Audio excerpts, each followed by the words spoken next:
Imagine living in a village where being poor was a crime.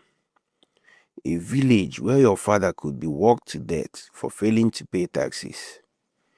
A village where hunting was forbidden, food was scarce, and the rich grew richer while children went hungry. Most people accepted their fate, but three young men refused to, and their actions would shake the entire kingdom.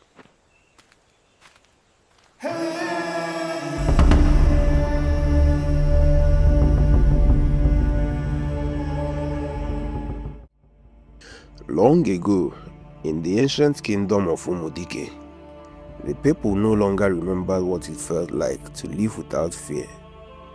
The land was fertile, rivers flowed with fish, and the forests were filled with animals. Yet, the villagers remained hungry, not because the gods had caused the land, but because men had. The kingdom was ruled by a greedy chief and a council of corrupt elders who squeezed every grain of harvest from the poor. Every family was forced to pay heavy taxes each moon. Those who failed to pay were dragged to the chief's enormous farmland, where they labored from sunrise until sunset without food, without wages, and without mercy. The people called it paying with blood. Among the villagers lived an 18-year-old boy named Obinna. He shared a tiny mud hut with his father, his mother, and his little sister. His father, Okeke, had once been one of the finest hunters in the kingdom. In happier times, he had provided meat for his family and even shared with his hungry neighbors. But those days were gone. The chief had outlawed hunting. Anyone caught setting traps or killing animals in the forest would be publicly whipped, imprisoned, or worse. So Okeke laid aside his bow and arrows and watched helplessly as his family slowly starved. Every night, Obinna would hear his little sister crying from hunger.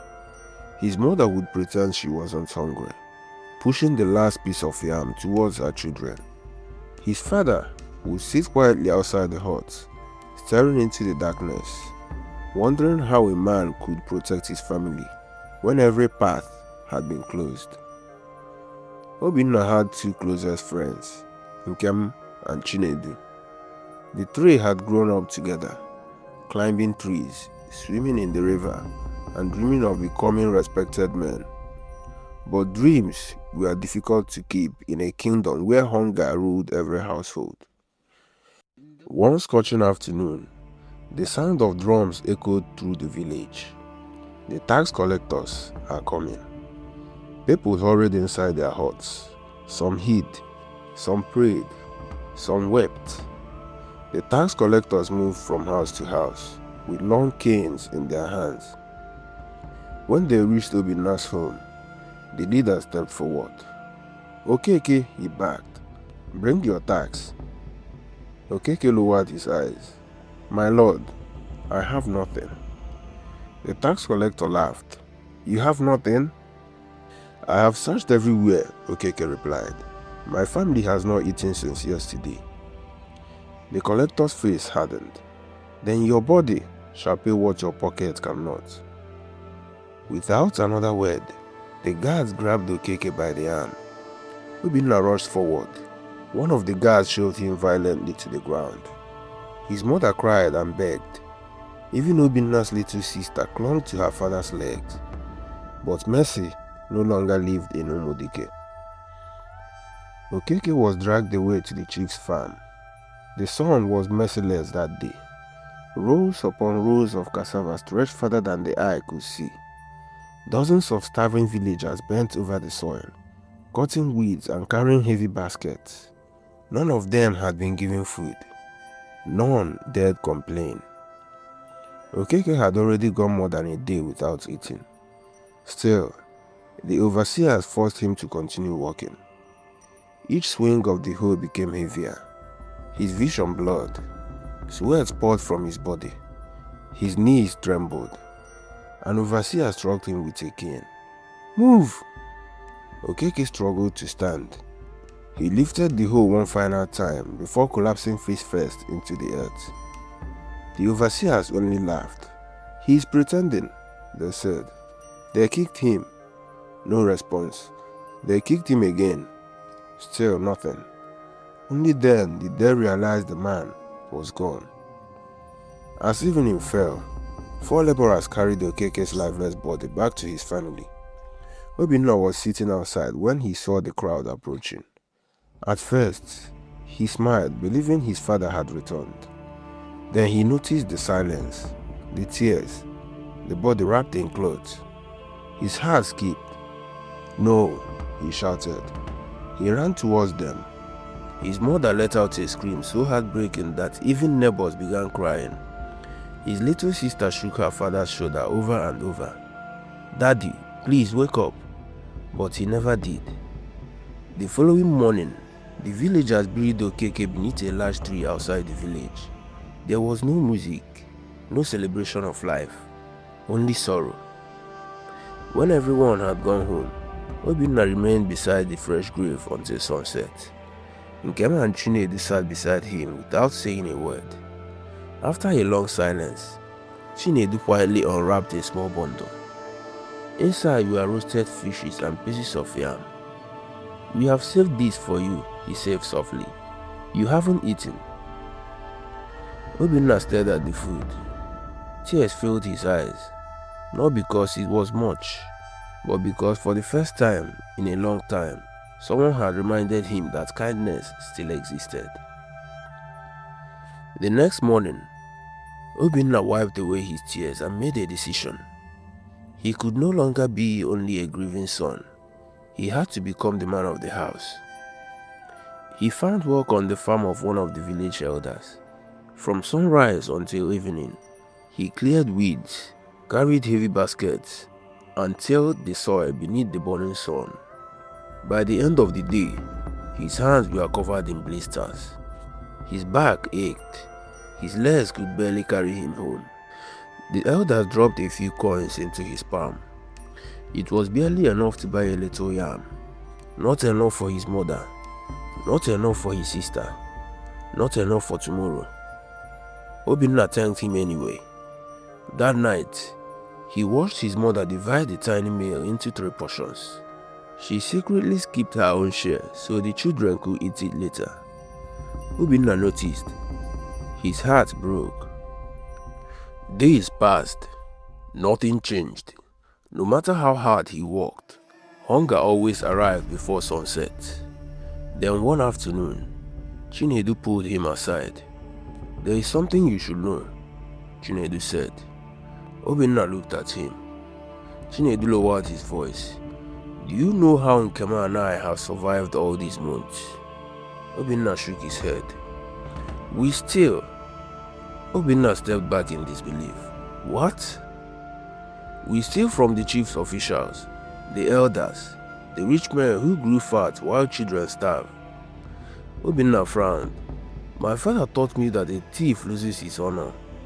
"And what honor did your father's honesty bring him?" Chinedu replied quietly. "He died working another man's farm while the chief feasted." Obinna remained silent. "I won't do it," he finally said. "It is wrong." Chinedu nodded. "I expected you to say that." He turned and walked away. That evening, Obinna returned home. His little sister lay weakly on a mat. His mother tried to smile despite her own hunger. There was no food, not even a single piece of yam. As darkness settled over the village, Obinna sat outside alone. His father's words echoed in his mind. "Never take what does not belong to you." Then another memory appeared. His father's lifeless body being carried home. His sister crying from hunger. His mother's empty smile. The next morning, before sunset, Obinna found Chinedu and Nkem waiting beneath a huge old tree. Without wasting time, he tells them that he had decided to join them. His friends agreed. That decision changed the course of his life. From that night onward, The three young men became shadows in the darkness. They broke into storehouses of corrupt elders, stole tubers of yams, dried fishes, grains, and cowries, and disappeared before dawn. They never touched the homes of the poor. They stole only from those who had built their wealth upon the suffering of others.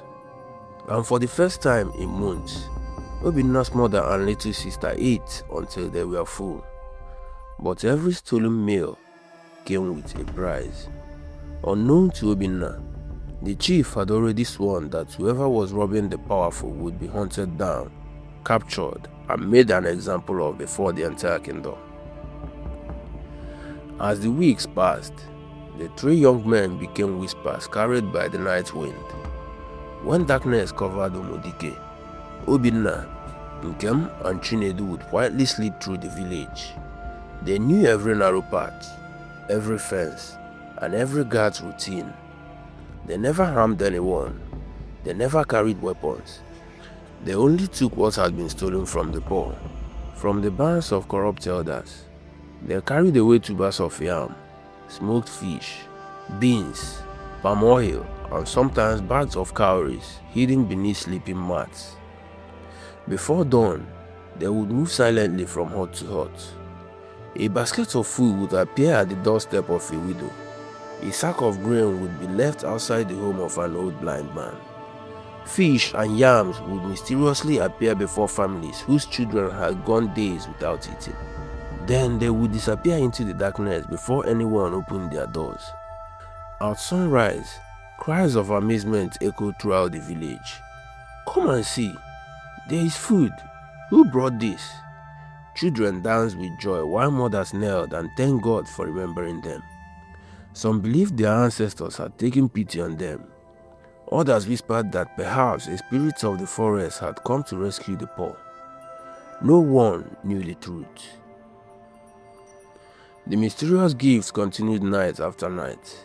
For the first time in many seasons, smiles slowly returned to faces that had forgotten how to smile. But at the chief's place, the chief's joy turned into rage. Every report made his anger grow.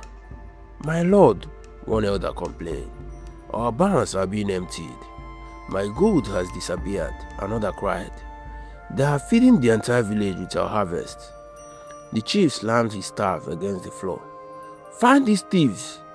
His guards stormed through Omodike. Every household that had received food was searched. Men were dragged into the village square. Women were questioned. Even old people were beaten for answers. Who brings the food? The answers were always the same. "We do not know. They leave it before sunrise. We have never seen their faces." The chief refused to believe them. Someone is lying. Still, no one could reveal what they did not know. Weeks passed without success. Then the chief smiled. "If the rat refuses to come into daylight," he said, "we shall bait the trap." The following evening, his guards filled an abandoned storehouse near the center of the village. They stacked bags of grain, large baskets of smoked fish, calabashes filled with cowries, bundles of expensive clothes. Even shining pieces of gold were placed where they could easily be seen. Outside, everything appeared quiet, but hidden in the darkness, dozens of armed guards waited behind walls, rooftops, and thick bushes. The trap had been set. That same night, Nkem arrived at Obinna's hut. "There is a storehouse filled with supplies." Obinna frowned. "Whose house?" "No one knows," Chinedu grinned. "Whoever owns it is richer than the chief." Obinna felt uneasy. "This doesn't feel right." Nkem laughed. "When have we ever found so much wealth in one place?" After a long silence, Obinna nodded. "But we move carefully." Near midnight, the three quietly entered the compound. Everything was silent. Too silent. From a distance, everything looked normal. No guards, no torchlight, no movement. Nkem smiled. "Looks like everyone is asleep." But Obinna said nothing. As they drew closer, he noticed something unusual. The storehouse door was unlocked and slightly open. He stopped walking. Chinedu looked back. "What is it?" Obinna narrowed his eyes. "Something is wrong," he said. "How?" Chinedu asked. "Take a look at the door," Obinna replied. The two looked at the door but said nothing. "It's open," Obinna whispered. "So?" Nkem asked. Obinna frowned and whispered, "How can they leave a storehouse filled with grain, gold, and all these valuables unlocked?" Chinedu looked at the door and shrugged. "Maybe they forgot to lock it." Obinna slowly shook his head. "No, I don't think so. Think about it. Every time we entered one of the elder storehouses, the doors have always been locked. We've always had to break the lock before getting inside. I don't think they'll forget to lock a storehouse filled with valuables like these." Chinedu stared at the open door for a moment, then nodded slowly. "Now that you mention it, I think something is wrong." A chill ran down Nkem's spine. "Do you think it's a trap?" he asked. Obinna remained silent for a brief moment before replying, "I don't know, but it's better to be safe than sorry." Hidden behind nearby walls and thick bushes, the guards waited impatiently. "Why aren't they going in?" one guard whispered. "Wait," another replied, "they'll enter." But instead of entering the storehouse, Obinna took a step backward. "We are leaving," he said quietly. The three turned around. The captain of the guards then realized they had become suspicious. He shouted, "Don't let them escape." The guards burst out of their hiding places. The three boys immediately scattered in different directions. The guards split up and chased after them through the sleeping village. Obinna sprinted through narrow paths with 6 guards behind him. "Stop!" they shouted. He jumped over fences, slid beneath hanging drying racks, and disappeared between mud houses. The guards followed closely. Ahead stood a narrow stream, and without slowing down, Obinna leaped across it. The guards attempted the same. 2 landed safely. The others slipped into muddy waters. Before the remaining guards climbed out, Obinna had vanished into the thick forest. Elsewhere, Nkem escaped by climbing an enormous tree before leaping onto the roof of a nearby hut. By the time the guards searched below, he was already gone. Chinedu also escaped, believing no one had seen him. He carefully made his way through the hidden footpaths, but he was mistaken. A man named Okoro had been returning from a drinking gathering when he noticed someone running through the darkness. Curious, he quietly followed from a distance, hiding behind trees, behind fences, without making a sound. Finally, he watched as Chinedu slipped into his family's hut. Okoro smiled to himself. The next morning, Chinedu stepped outside and nearly jumped in surprise. Okoro was already standing in front of his hut waiting for him. "We need to talk," he said. Chinedu remained silent. "I saw everything," Okoro started. "You ran from the chief's trap." Chinedu's face changed. "You are mistaken." Okoro laughed. "Then perhaps I should visit the palace." Chinedu's heart quickened. "You have no proof." "The chief does not need proof," Okoro said. Those words struck him like lightning. Everyone knew the chief. He needed only an accusation. Whether true or false, someone would suffer. "You have 2 choices," Okoro continued. "You allow me join your little group, or before sunset, the chief will know exactly where you live." Chinedu looked down in fear. His mother was inside. His younger brothers were playing outside. If soldiers came, his entire family would be ruined. After a long silence, he lowered his voice. "Fine, but I'll have to ask the others first." Okoro smiled triumphantly. "I knew you would make the right decision," he said. That evening, Chinedu gathered Obinna and Nkem beneath their usual tree. After explaining everything, Obinna frowned. "I don't like this." "Neither do I," Nkem agreed. Obinna sighed. Okoro is known throughout the village for his greed. A greedy man cannot easily be trusted. The others nodded. But if we refuse him, Chinedu said, he will expose us. After a long silence, Obinna finally agreed. We have no choice. Let him join us. But we must watch him carefully. Everyone agreed. Chinedu later met with Okoro and told him he had been accepted into the group. Okoro could hardly hide his excitement. A few days later, the four men began stealing together. After every raid, Obinna, Nkem, and Chinedu divided part of what they had taken and shared it among the poor. But whenever it was Okoro's turn, he refused. "I am keeping my share," he said firmly. "There are hungry families waiting," Obinna reminded him. Okoro shook his head. "They can find their own food. Do you know how much suffering I endured to steal this? Why should I give it to people sleeping comfortably in their houses?" The others looked at each other in disappointment. As weeks passed, Okoro became greedier, while Obinna, Nkem, and Chinedu continued living simple lives so no one would suspect them. Okoro spent money carelessly. He bought expensive clothes, drank palm wine almost every evening, and showed off his wealth in the marketplace. Again and again, the others warned him, "You are attracting attention. You should stop spending so much." But Okoro ignored them. Whenever he ran out of money, he would rush to the others. "When are we going again?" he would ask impatiently. "Let's raid another storehouse tonight." Sometimes Obinna would lose his temper. "We are not doing this because it is exciting," he said angrily. "We are doing this because we have no choice. We refuse to watch our family starve, and we want to help those who are suffering just like us. But you are beginning to enjoy being a thief." Okoro said nothing, but deep inside, greed had already taken hold of his heart. Days later, the four men quietly walked through the forest after another successful raid.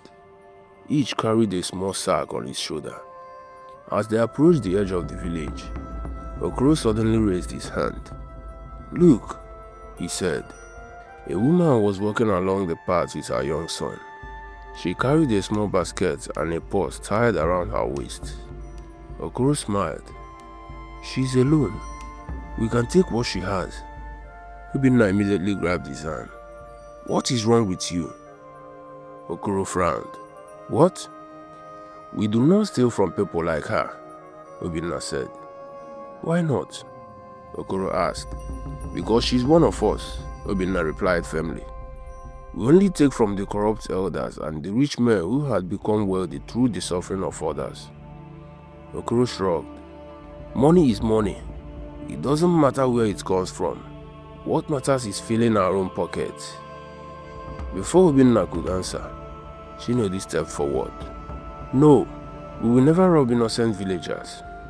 If that's the kind of thief you want to become, then you don't belong with us." Seeing that none of them supported him, Okoro remained silent, though the look on his face showed he was far from convinced. The failed trap had made the chief more cautious. Soon, guards surrounded the homes of the elders every night. The chief's house was heavily protected as well, and patrols moved through the village until dawn. One evening, the four gathered at their usual spot. Obinna spoke first. "The village is too dangerous now. The guards are everywhere. We should stop for now. We still have enough food and money to survive for a while. Let us wait until things calm down. Our lives are more important than another raid." After a moment, everyone agreed. Even Okoro reluctantly nodded. But unlike the others, Okoro had wasted everything he had stolen. While Obinna, Nkem, and Chinedu had carefully saved their money and food, Okoro had spent his on expensive drinks, gambling, and showing off. Within days, his pot of food was empty. His money was gone. Only a few items from their last raid remained in his hut. Soon, even those were finished. One afternoon, he hurried to meet the others. "We have to go again tonight," he said. Obinna shook his head. "We already agreed." "I have no food left," Okoro said. "Then find work," Obinna replied calmly. "Work?" Okoro scoffed. "For now, yes," Obinna said. "The security is still tight. It is too risky." Nkem nodded. "We only need patience." Chinedu also added, "Once things settle down, we will decide together." Okoro forced a smile and walked away. But inside, he had already made up his mind. If they won't steal, I will. That night, he wrapped a dark cloth around his head and hid beside a lonely path. He knew he could never rob the chief's guarded storehouse alone, so he chose an easier target. He waited in silence. After some time, a woman appeared, carrying a small purse and a basket. The moment she came close, Okoro jumped onto the path. "Give me everything!" The terrified woman screamed. Her cry echoed through the night. Nearby guards immediately rushed towards the sound. Okoro snatched her purse and ran. But before he could escape, more guards appeared from another path. They surrounded him. He fought to break free, but there were too many of them, and within moments, he was captured. Terrified, Okoro was dragged before the chief. The chief looked down at him with disgust. "So we have finally caught one of the thieves." Okoro fell to his knees. "My lord, have mercy." Instead, the chief ordered the guards to beat him. They struck him again and again until he could barely stand. When they finally stopped, the chief spoke. "On the day of your punishment, your legs shall be cut off before the entire village. But if you reveal the names of your accomplices, your life may be spared." Okoro's eyes widened. He did not hesitate. It was Obinna, and Nkem, and Chinedu. The chief smiled. "I knew you would speak." At once, guards rushed into the village. Obinna was arrested in front of his mother and little sister. His mother threw herself at the guard's feet. "Please, don't take my son." His little sister clung to Obinna's waist, crying uncontrollably, but the guards pulled her away. Nkem's family begged in tears as he was dragged from his home. Chinedu's mother fainted when soldiers tied his son's hand. None of their cries softened the hearts of the guards carrying out the chief's orders. The three friends were thrown before the chief, without trial, without mercy. They were beaten until they could barely lift their heads. Their backs were covered with wounds. Their faces were swollen. And finally, the chief rose from his chair. 3 days from now, he said, "You shall be executed before the entire kingdom." The boys fell to their knees. "My lord, please, we beg for mercy." But the chief turned away as though he had heard nothing. News of their coming execution spread across Umudike. When the villagers heard this, they mourned. "They are the ones who fed our children. They risked their lives for us. If they die, who will stand against this wickedness?" For years, fear had kept the people silent. But now, something had begun to change. Even many of the guards secretly pitied the young men. They too suffered under the chief's rule. Their wages were miserable. Sometimes they went months without being paid. Many returned home to hungry wives and children, just like the villagers they were forced to oppress. Though they dare not speak openly, many quietly prayed for the boys. The day of the execution finally arrived. The entire village gathered in the square. The chief sat proudly beneath a decorated canopy. Around him sat the cruel elders and the wealthy men who had grown rich through the suffering of others. Obinna, Nkem, and Chinedu were dragged into the square in chains. Their bodies were bruised. Their clothes were torn. Their faces were swollen from days of beating. Many villagers lowered their heads, unable to bear the sight. Others wiped tears from their eyes. The chief slowly stood and raised his staff. "People of Umudike," he shouted, "today you will witness the fate of those who dare challenge the authority of this kingdom." He stretched out his hand towards the chained young men. "Let this be a lesson to anyone who dares defy against." Before he could finish, a voice thundered across the square. "To hell with your authority!" The chief rose. Everyone turned around. A lone villager stepped forward, his face burned with anger. "You call this authority? You starve children, you kill innocent men, you rob the poor and call it law." The square fell into stunned silence. For the first time in years, someone had openly defied the chief before the entire kingdom. The chief's face twisted with rage. "Guards," he shouted, "drag that old fool out here." Before the guards could move, a stone struck the chief on the forehead. He cried out in pain, stumbling backwards. Then another stone flew through the air, and another. Within seconds, stones began raining from every direction. The chief and the elders raised their arms to shield themselves as the angry villagers surged forward. The chief shouted desperately, "Guards, attack them!" The guards looked at one another. Slowly, one after another, they lowered their spears. The chief stared in disbelief. "What are you doing?" One of the guards stepped forward. "We are tired too." Another removed his helmet and threw it on the ground. "You starved our families just as you starved theirs." Then, instead of attacking the villagers, the guards turned and stood beside them. Soon, the palace guards, the village watchmen, and even many of the chief's hired soldiers joined the people. The chains around Obinna, Nkem, and Chinedu were quickly broken. The three friends were helped to their feet as the villagers cheered. A great revolution swept through Umudike. The corrupt elders fled in terror, grabbing their families and whatever belongings they could carry. Many abandoned the village completely. The villagers stormed the houses of the chief and the elders. Inside, they found mountains of grain, yams, beans, smoked fish, palm oil, and countless other foodstuffs that had been taken from the poor over many years. When they opened the largest storehouse belonging to one elder, everyone stood in stunned silence. The food inside was enough to feed the entire village for a long time. Tears filled the eyes of many villagers. So this is where our harvest went. The food was shared fairly among every household. No one was left behind.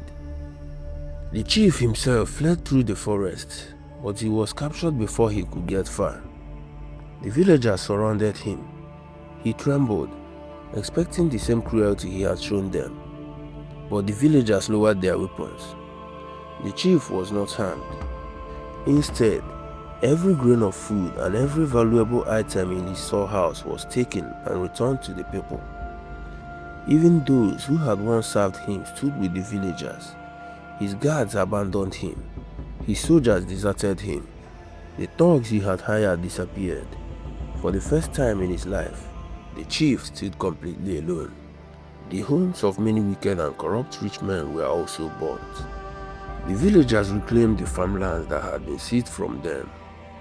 Days later, peace returned to Umudike.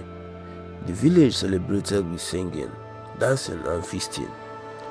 Children who had once gone to bed hungry now laughed with full stomachs. Families planted crops on their own land once again. The fields were filled with yam, cassava, maize, vegetables, and beans. Obinna and his family reclaimed the farmland that had belonged to his late father. Together, they walked the land with joy, knowing that no one would ever take it from them again. Nkem and Chinedu also rebuilt their lives, and the three friends remained as close as brothers. As for the chief, he remained in the village, but he was a chief only in name. He had no guards, no servants, no authority. The people no longer feared him. Okoro's fate was different. The villagers never forgot that he had betrayed his own friends to save himself. Wherever he went, people looked at him with disappointment. People whispered about his greed. Adults shook their heads. He lived in shame, carrying the weight of his betrayal for the rest of his life. As for Obinna, Nkem, and Chinedu, the people never forgot what they had done. They remembered the 3 young men who had risked everything to feed the hungry, the young men who had given hope to the hopeless, the young men whose courage had inspired an entire village to stand against oppression. From that day on, whenever the people of Umudike told the story of how freedom returned to their land, they always ended with the same words. No matter how powerful injustice may seem, when ordinary people stand together with courage, even the strongest tyrant will fall. The end.